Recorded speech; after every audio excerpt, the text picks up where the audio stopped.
Tại sao bạn không xem One Piece? Ở đây chúng tôi có băng hải tặc bá đạo nhất nhưng toàn chứa những thành phần lập dị. Băng hải tặc được xem là bất bại thuộc sở hữu bởi hội trưởng hội tàn tật Xuân Tóc Đỏ. Chính diện của phim được điều hành bởi chó đỏ Akainu, khỉ vàng Kizaru, hổ tím Fujitora, và gần đây nhất là bò lục Ryokugyu cũng đã gia nhập sở thú của hải quân.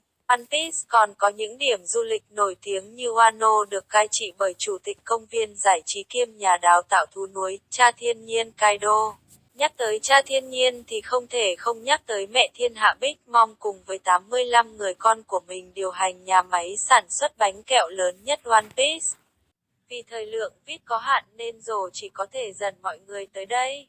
Nếu mọi người muốn đi đâu đó để giải tỏa thì cứ nhấc máy lên gọi ngay cho tôi. Zoro đây sẽ đưa mọi người đi tới nơi, về tới chốn. Xin cảm ơn.